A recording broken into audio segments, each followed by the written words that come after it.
The Packers will have a first and goal. Receiver to the right, Jimmy Graham. Rodgers, quick toss in the flat, left side, got his man for the end zone, and a touchdown.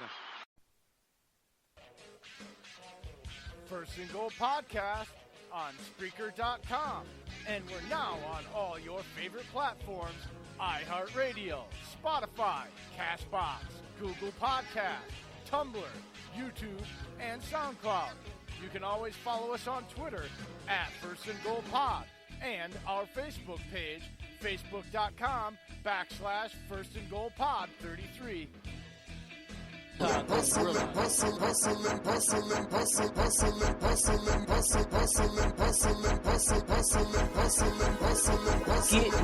yeah. Every day I'm hustling. Get money, yeah. Every day I'm hustling. Get money, yeah. Every day I'm hustling. Get money, yeah. Every day I'm hustling. 3, 2, 1, hey!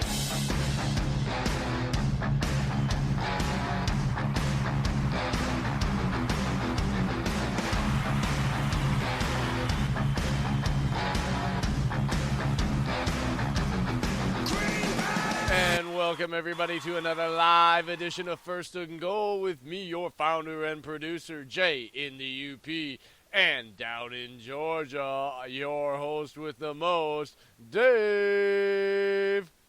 What's going on, everybody? Football is back, people. We have one half of football, a preseason Hall of Fame game under our belt. We are no longer without football, folks. How do you feel about that, Jay? I am glad, although I don't have TV hooked up yet because we wait a little while longer because I still have quite a few things to get done. I can't be distracted by TV. So hey, life's life, man. We got it.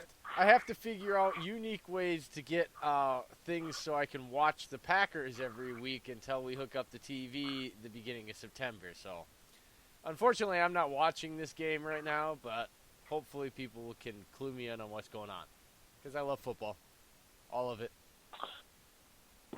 I'm right there with you, man. That's why we do this, because we love football. Because we're not – people keep asking me, hey, you Packers podcast? Because they see the cover photo. But I'm like, no, we have an NFL podcast.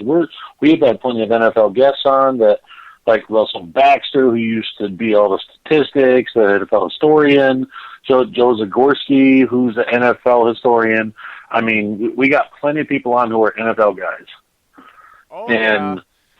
And we got a guest on tonight who is the Titan Up, Miss Stephanie, huge Titans reporter, and she used to be part of Good Morning Football.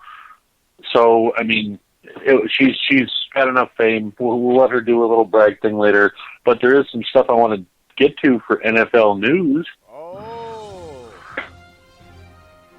that's what that means. News updates.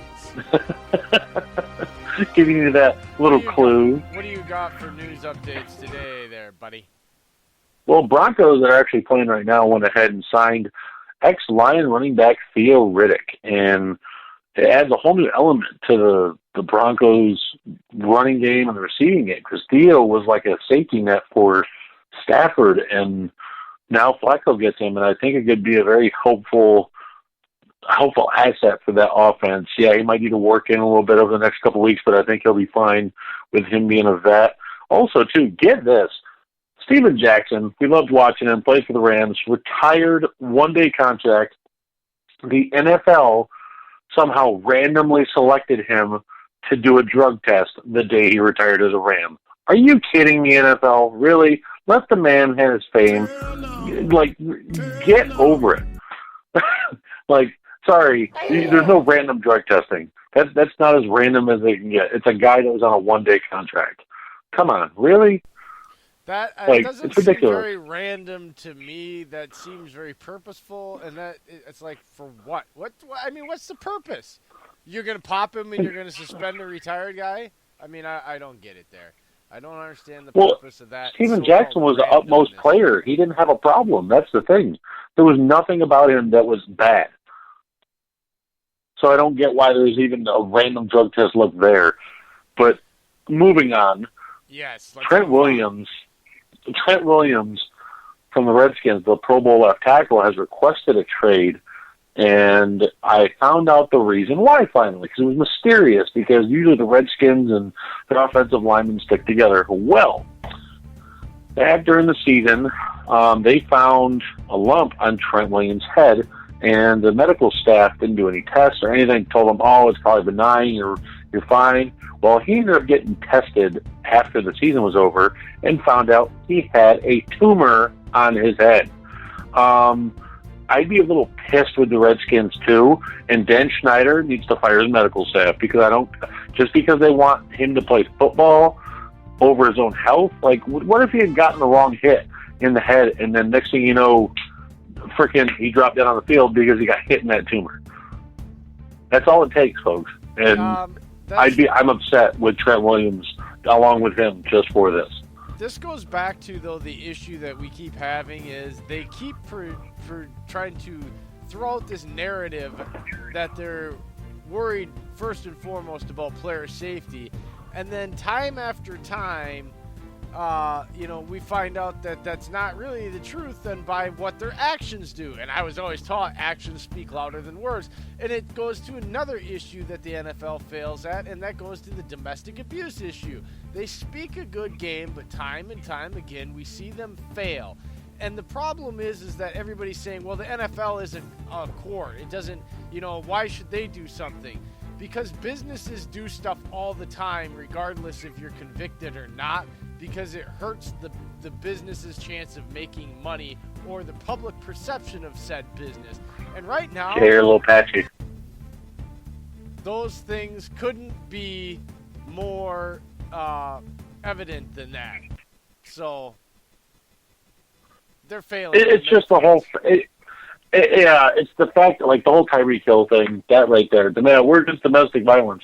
There was reports of the whole his son getting arm broken, and then the audio tape came out. I don't care how long it was, what else was said. When you say, quote, unquote, you should be terrified of me too, bitch, that's a problem. You're verbally threatening. You're the mother of your child. I don't care what she said. You don't talk that way to a woman. You don't talk that way to a kid, especially your own child at that. Like, I'm sorry. And people sit there and say, oh, yeah, you shouldn't root for injury with them. I'm like, well, it's karma. That's karma kind of signing, like, getting Hill hurt in training camp the other day. Well, I don't know if it's karma necessarily, but I do know one thing. I know that the public perception of the NFL and on all these things they've done is getting worse and worse. And now you've got the whole Zeke thing and the cover-up, and not yet we haven't heard anything else since that story kind of broke a couple of days ago. And it's like they just drag their feet over and over again.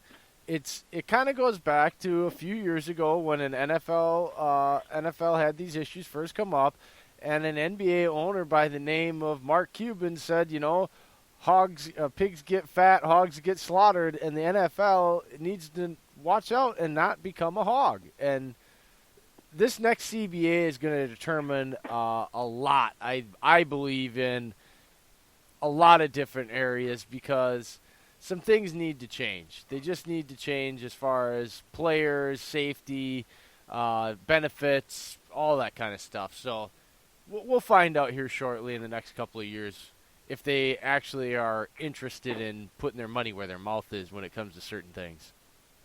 Oh, we'll definitely see if that happens. But on a good note, we got a Pro Bowl center that unretired, Ryan Khalil, to come back out, sign 1-year deal, $8.4 million, to go sign with the Jets. If you're getting a Pro Bowl center who retired young, I think he was 26, 27. He wasn't that young. He wasn't that old. Excuse me, folks. Sorry, he wasn't that old. So for him to retire in the first place is kind of odd. He unretires, comes back out, and wants to play center on a little bit of a broken-up line. And now you add in an anchor that can better the line, give Sam Darnold the adjustments. You give a center to Le'Veon Bell. I'm telling you, folks, Jets might be a sleeper in the AFC just as a wild card. I'm not saying a division winner or anything like that. I just think their defense is too good. I think that with Quinnen Williams, Leonard Williams, C.J. Mosley, Adams, I think they got a really young core there that can really help.